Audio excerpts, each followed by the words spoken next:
बार कर तल बीड़ा, गावत हरिगुण गान प्रवीणा। एक बार देवर्षि नारद हरि गुण गाते हुए, भगवान का नाम लेते हुए और बीड़ा को बजाते हुए क्षीर सागर में पहुंचे हैं। जब क्षीर सागर में पहुंचे तो विष्णु भगवान ने दूर से देखा कि देवर्षि नारद चले आ रहे हैं।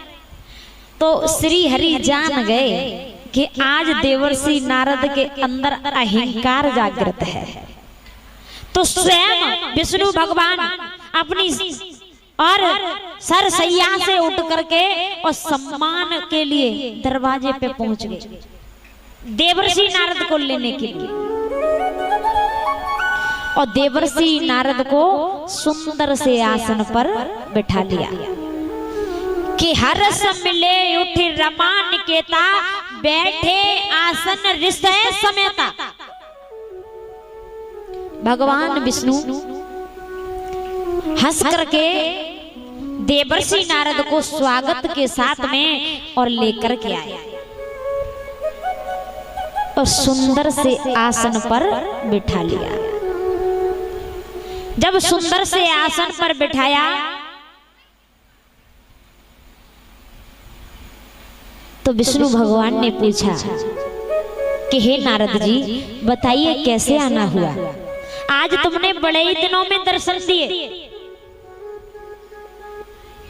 तो देवर्षि नारद के माइंड में तो वही बात चल रही थी कि मैंने कामदेव पर विजय प्राप्त कर ली, मैंने कामदेव पर विजय प्राप्त कर ली। देवर्षि नारद बोले, श्री हरि आपको मालूम है मैंने क्या किया? विष्णु भगवान बोले, क्या किया? कि मैंने आज काम पर विजय प्राप्त कर ली जिस पर कोई नहीं कर पाया। विष्णु भगवान हंस करके बोले हैं, हे नारद, अरे जिसके मन में और वैराग्य की भावना हो, इसे संसार से कोई मतलब ना हो, उसे भला कामदेव कैसे सता सकता है? आप तो बैरागी हो। देवर्षि नारद पहले आपने देखा होगा जो संत होते हैं ना, संत महात्मा, जब संत भोजन करते हैं तो अपनी थाली में जो कुछ भी बचता है उसे धोकर के भी पी जाते हैं। क्यों पी जाते हैं? देवर्षि नारद पहले एक दासी के पुत्र थे, बहुत नीची जाति के थे।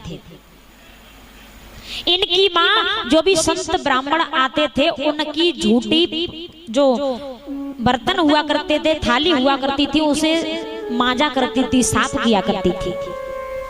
तो एक बार इनकी माँ की तबीयत खराब हो गई तो देवर्षि नारद को ही भेज दिया। अब देवर्षि नारद क्या किया करें, जो भी संत लोगों के थाली में झूठा भोजन बचता था उसको ही खा लिया करें। उन संतों के झूठे भोजन से देवर्षि नारद का कल्याण हो गया, बहुत बड़े ज्ञानी बन गए।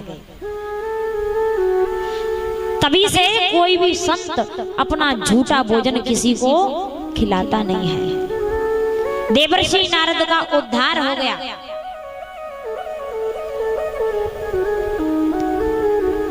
महाराज विष्णु भगवान कहने लगे, हे नारद, तुम तो बैरागी हो, भला तुम्हें काम मद ये कहां सता सकता है?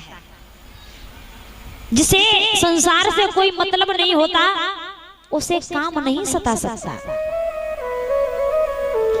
अब देवर्षि नारद ने जब भगवान के मुख से तारीफ सुनी तो थोड़ा और अभिमान बढ़ गया। अब साक्षात भगवान ने तारीफ कर दी तो नारद जी को थोड़ा और घमंड हो गया कि अब तो बिल्कुल भी मेरे समान संसार में कोई नहीं है। अब देवर्षि नारद को ये राजा दक्ष का श्राप लगा हुआ था कि 2 मिनट से ज्यादा कहीं पर रुक नहीं सकते, ब्राह्मण करते रहते थे देवर्षि नारद। ये राजा दक्ष का श्राप लगा हुआ था देवर्षि नारद को। तो महाराज देवर्षि नारद बीड़ा को बजाते हुए जा रहे हैं, सभी लोग तालियों का साथ देते हुए बोले कि श्रीमन नारायण नारायण हरि हरि।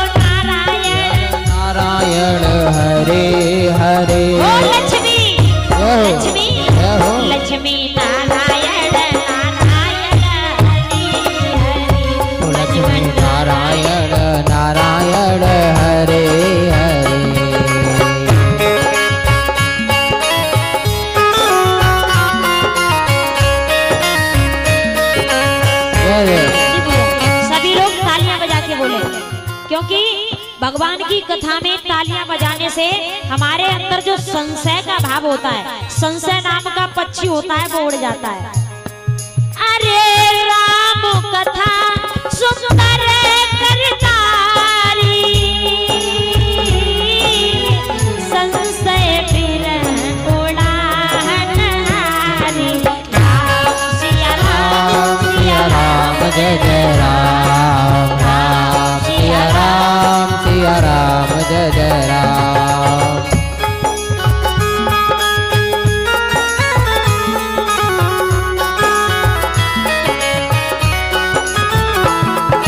राम सिया राम सिया राम जय जय राम। राम कथा के बेई अधिकारी, जिनको सत्य संगति अति प्यारी। राम सिया राम जय जय राम, राम सिया राम जय जय राम। बोले राजा रामचंद्र की जय। कम से कम जयकारा तो लगा दिया।